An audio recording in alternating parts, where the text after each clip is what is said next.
Ready na mo?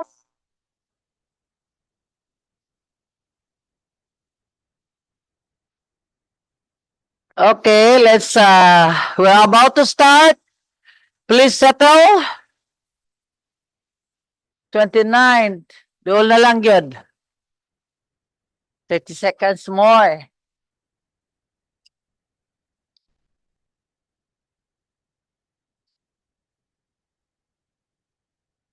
So, present ba everybody?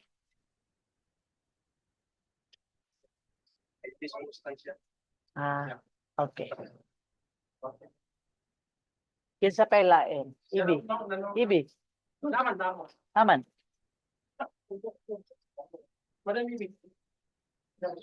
Nakaya. Kaya, wala ko ba?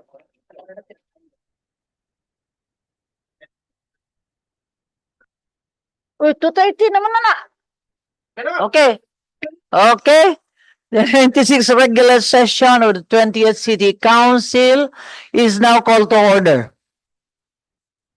Invocation by Honorable Councilor Yan Lamlim, followed by the singing of Lupang Hinirang and the singing of the Cagayan de Oro March. Please rise. Mayang hapon, Madam Chair. Mayang hapon sa tanan. Mayang hapon sa atong mga bisita.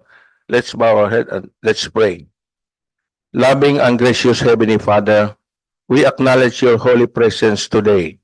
We thank you for you are our infinite source of peace, love, and wisdom. We know that your Holy Spirit guides and directs us. Your love unfolds us and your light illuminates us. Lord, we entrust to you everything in our lives, in spite of these various challenges that we are facing in our society today. We remain steadfast to cling to your words because we believe that you always make a way for us. And as we start today to our job of the week, we always pray for your spiritual guidance and direction because we are nothing without you.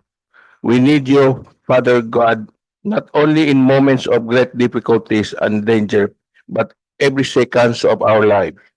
Lord, we pray our leaders from the president down to the lowest position in government.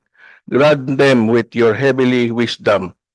Help them lead and govern with integrity and always give them the strength to do what is right for the benefit of every Cagayanon. As employees of the government, we likewise pray for your guidance and directions. Guide us in the work we do, that we may do it not for self alone, but for the common good.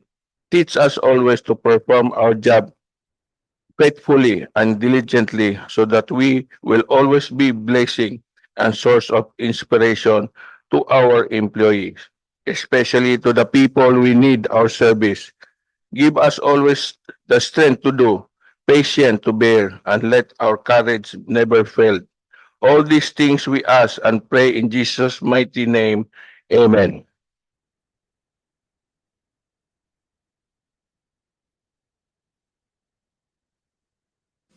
Mga kababayan, ang pambansang awit ng Pilipinas. Kayang magiliw, telas ng sinanalan, alam ng puso, sa titik mo'y buhay. Lupang hinirang, tuyag ka ng magiting, sa mandulupin, di ka pasisingil, sa nagatang tutok sa simoy at sa langit mong bangaw, ay hinatang tula, kawin sa pagkayang minamahal, ang isang ng matawad mo'y tagumpay na nagtitingin, ang bituin at araw niya kailan pa may di magtitingin. Luman ang araw ng walhagin pagsinta, buhay langit sa piling mo. Ang hindi kaya ng pagkay mga amin, ang mamatay ng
Please be seated. Mr. Secretary, please do the roll call. Honorable City Vice Mayor Jocelyn B. Rodriguez, Presiding Officer.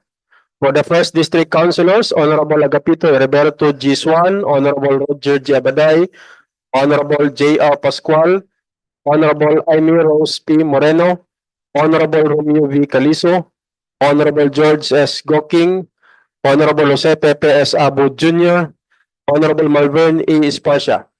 For the Second District Councilors, Honorable Ivuna Yasin B. Imano, Honorable Maria Lourdes S. Gaani, Honorable Jelen Mercedes L. Balaba, Honorable James K. Judith II, Honorable Ian Mark Yunakawa, Honorable Edgar S. Cabanlas, Honorable Christian Rustico M. Achas, Honorable Josette G. Magtahas Daba. For the ex-officio members, Honorable Yan Lam S. Lim, Liga ng mga Barangay President, Honorable Kenneth Jan D. Sakala, Cityscape Federation President, and Honorable Dato Roberto P. Cabaring IPMR. There is quorum, Madam Presiding Officer. Quorum is hereby certified. Good afternoon, ladies and gentlemen. Good afternoon, councilors. Good afternoon, our friends from the media, our students from Liceo de Cagayan. Good afternoon, political science students, right? So, welcome. And of course, our fellow Cagayanos are watching us right now. Mayong hapon, our staff are here today.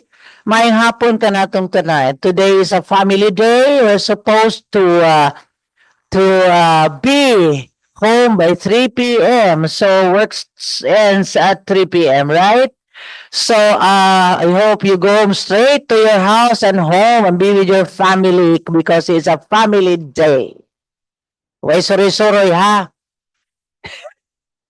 Anyway, Majority Floor Leader, Attorney Edgar Cabanlas, you have the floor.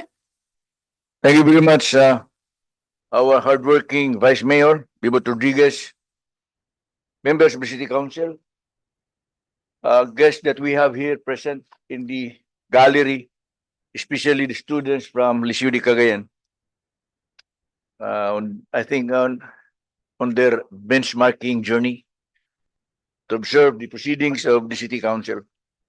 People, Cagayan de Oro, may hapon sa tanan. Happy Family Day, Yes. Madam Chair. Happy Family Day. Family Day sa tanan. Pero ang tingala ko nga maningat. Nga kamubo pa siya kayo, nga tulur mo Lagi tibuk at tibuk adlaw tana. Adlaw na ni. Dili yung tayo nanak. May one day. Gidunta. Isa gabi lang. Valentine's Day kay Whole day. last taas gyud ah. Okay. Madam Chair, may I move to dispense the reading of the minutes of the previous regular session of this council on September 14, 2024 and consider the furnishing copies thereof as reading itself. And a second? Objection? I hear none. Motion is hereby carried. Move to approve on second and final reading. Second. Objection. I hear none. Motion is hereby carried. We have no special report because of the urgency of this session, Madam Chair. Okay, we'll proceed to the business of the day. Item number 1, proposed resolution number 2024-840, returning to Barangay Council of Barangay Dansulihon, the city, its ordinance number 2024 OGR 002, series of 2024, entitled An Ordinance Enacting the Solid Waste Management of Barangay Dansulihon, Cagayan de Oro City, and providing penalties for violation thereof, with information that said ordinance is operative in its entirety. May I request Councilor Yan Lam Lim be recognized, Madam Chair? Councilor Yan Lam Lim, you are recognized. Madam Chair, everything is in order. I move for the approval of proposed resolution number 2024-840. And a second? Objection? I hear none. Motion is hereby carried. Vote to approve on second and final reading. Second. Objection? I hear none. Motion is hereby carried. Items 2 and 3, Clerk, please. For omnibus approval, items 2 and 3. Item 2, proposed resolution number 2024-841, returning to the Sangguniang Kabataan Barangay number 9, the city, its resolution number 5, series of 2024, covering supplemental budget number 1 for calendar year 2024 with an estimated income of 362,256 pesos. Item 3 is proposed resolution number 2024-842, returning to the Sangguniang Kabataan of Barangay number 23, the city, its resolution number 2024-3, covering its annual budget for calendar year 2024 with an estimated income of 434,642 pesos, with the information that said resolutions are operative in their entirety. May I request, Madam Chair, that Councilor Kenneth Sakala be recognized. Councilor Kenneth Sikala, you are recognized. Good afternoon, Madam Chair, and move for the approval of the proposed resolution number 2024-841 and proposed resolution number 2024-842. Thank you. Second. Objection? I hear none. Motion is hereby carried. Move to approve on second and final reading. Second. Objection? I hear none. Motion is hereby carried.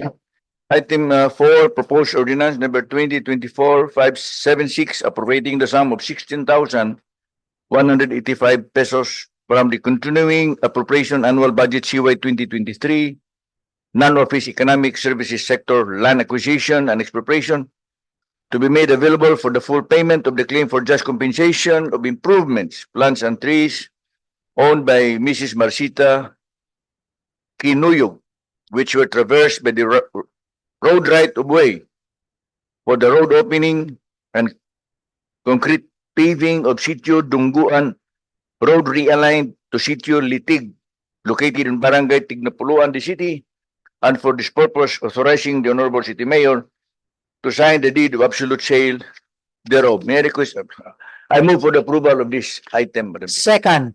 Objection? I hear none. Motion is hereby carried. Move to approve on second and final reading. Second. Objection? I hear none. Motion is hereby carried.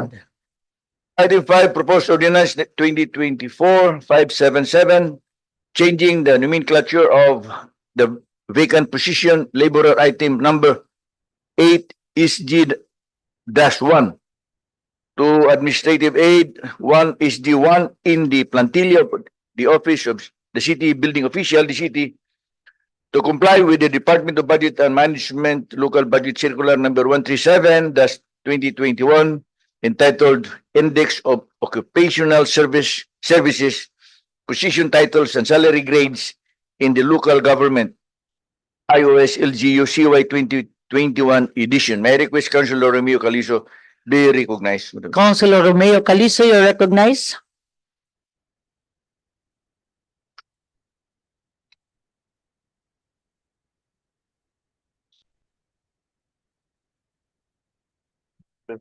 Thank you, Madam Chair. May I move for the approval of proposed ordinance number 2024 by DASTA 577. Second. Objection? I hear none. Motion is hereby carried. Move to approve on second and final reading. Second. Objection? I hear none. Motion is hereby carried. Item 6, proposed ordinance number 2024-578, authorizing the City Mayor Rolando A. Uy, representing the city government, Cagayan de Oro, to enter into and sign the memorandum of agreement with the Department of Health Center for Health Development, Northern Mindanao, represented by its Director 4, Dr. Sulpicio Henry Legaspi Jr., MD, MPH, PSMS CISO 4, covering the implementation of the health emergency allowance for public and private health care workers and non-HCWS during the state of public health emergency due to the COVID-19 pandemic under the terms and conditions stipulated therein. I move for the approval of this item, Madam Chair. Second. Objection? I hear none. Motion is hereby carried. Move to approve on second and final reading. Second. Objection? I hear none. Motion is hereby carried. Item 7, clerk, please. Item number 7 is proposed ordinance number 2024-579, authorizing City Mayor Rolando A. Uy, representing the city government of Cagayan de Oro, to enter into and sign the memorandum of agreement with the Department of Education, Division of Cagayan de Oro, represented by its schools division superintendent, Mr. Roy Angelo E. Gazo, covering the transfer of funds in the amount of 2,873,200 pesos from the CY 2024 Special Education Fund, SEF, to the DepEd CDO to cover expenses incurred during the 2024 Palarong Pambansa held in Cebu City for the period July 5 to 17, 2024, under the terms and conditions stipulated therein. Madam Chair, may I request Councilor Suset Magtaas Daba be recognized. Councilor Suset Daba, Magtaas Daba, you're recognized. Thank you so much, Madam Chair and Majority Floor Leader. Move to approve proposed ordinance number 2024-579. Second, objection. I hear none. Motion is hereby carried. Move to approve on second and final reading. Second, objection. I hear none. Motion is hereby carried. Move for the inclusion of items 8, 9, 10, Madam Chair. Okay, Councilor Roger Baday, yes, any comment? Some expression of condolence to the late Attorney Joe Palyogna. Attorney All Palugna, right, condolence. Jose, Jose Palugna, All Alejandro Paligna. Leandro, yeah. Alejandro Palyogna. Alejandro Jose Paligna. All authors or members of the State Council. Okay, thank you very much. Let's proceed. Majority Floor Leader, Pumana, approve. any second? Oh, Second. Ay, basta ang tumoy, Madam Chair. ako man na natildiri.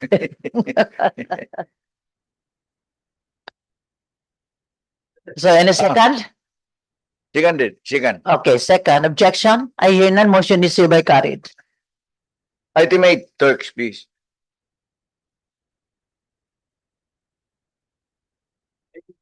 Item 8 is proposed ordinance number 2024-580, authorizing the Honorable City Mayor Lando A.O., representing the city government of Cagayan de Oro, to enter into and sign the memorandum of agreement with the University of Science and Technology of Southern Philippines, USTP, represented by its system president, Dr. Ambrosio B. Cultura Disican, and with the Department of Education, Division of Cagayan de Oro, represented by Schools Division Superintendent, Mr. Roy Angelo E. Gaso, PhD, CISO 5, covering the partnership of the parties in the implementation of the Alternative Learning System Night School Program, ALS NSP, under the terms and conditions stipulated therein, certified urgent by City Mayor Lando A.O.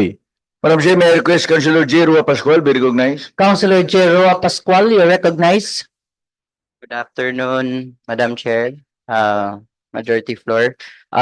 Move to approve proposed ordinance number 2024-580. Any second? Objection? I hear none. Motion is hereby carried. Move to approve on second final reading. Second, objection? I hear none. Motion is hereby carried. Item 9, proposed ordinance number 2024-581, authorizing the Honorable City Mayor Rolando A.O., representing the city government of Cagayan de Oro, to enter into and sign the memorandum of agreement with the Migo World Foundation, Inc., represented by its president, Dr. Francisco Canuto, covering the partnership of the parties in implementation of the city's scholarship program under the terms and conditions stipulated therein. May I request Councilor Suset Magtaas Daba be recognized. Councilor Suset Daba, you recognize. Thank you so much, Madam Chair. Move to approve proposed ordinance number 2024-581. Any second? Objection? I hear none. Motion is hereby carried. Move to approve on second final reading. Second, objection? I hear none. Motion is hereby carried. Item 10, proposed resolution number 2024-843, congratulating the Honorable City Vice Mayor Jocelyn B. Rodriguez for having been conferred the Dangal ng Bayan Regional Award 2024 by the Civil Service Commission. May I request Councilor Kenneth John D. Sakala as the main proponent, but supported by all members. Councilor Ian Martakaya.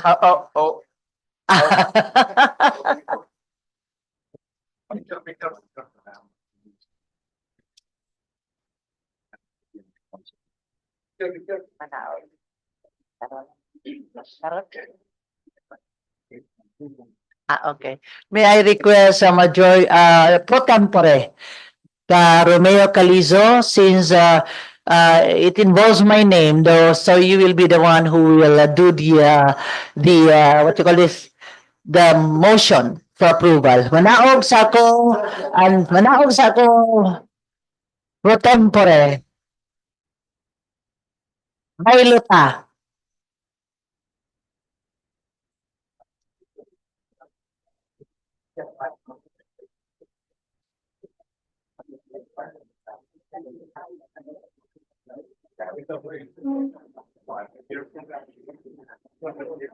Good afternoon, everyone. Following parliamentary rules, I am temporarily taking over, presiding over this session. So,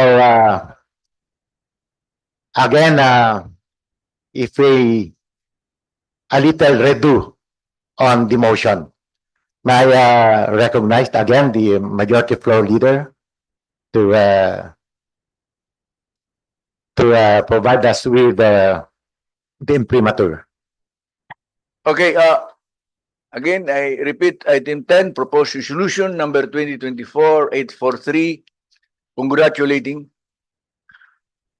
the Honorable City Vice Mayor Jocelyn B. Rodriguez for having been conferred the Dangal ng Bayan Regional Award 2024 by the Civil Service Commission. May I request, Mr. Chairman, Councilor Kenneth John Sakala be recognized, and this will be seconded The Honorable, by all members present. the Honorable Kenneth John D. Sakala is recognized.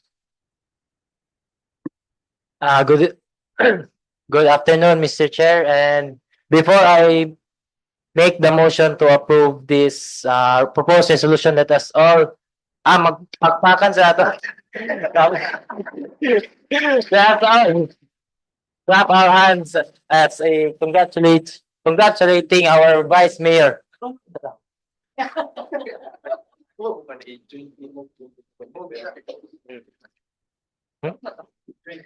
This is jointly moved by all members and jointly seconded by all members also.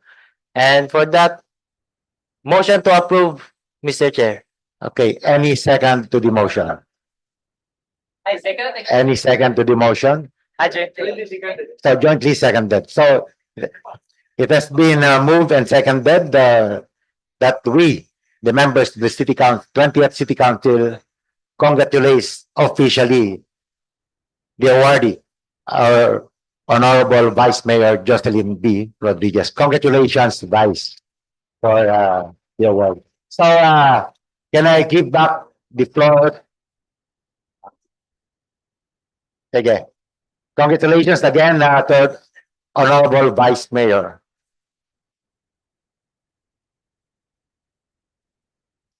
Motion, Move to approve in second final reading. any second? So it is hereby approved.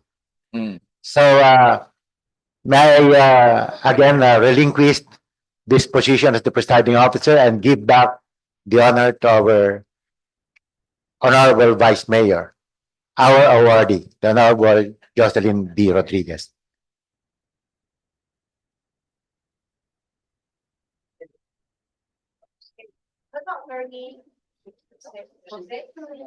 Thank you very much, councilors. Sincerely thank to all. Daghang salamat. Yes. Last item, Madam Chair. Proposed resolution number 2024-844, expressing our deepest condolences to the bereaved family of the late Attorney Alejandro Jose Paliugna for his untimely demise. Subject to styling, proponents, all members, Madam Chair. Any second objection? I hear none. Motion is hereby carried. Move to approve on second final reading. Any second objection? I hear none. Motion is hereby carried. There being no other matters to take up, happy Family Day. May I move for the adjournment of this session? Happy Family Day. Session adjourned. God bless us all. Timing yun, 4 na lang yun. 4 minutes.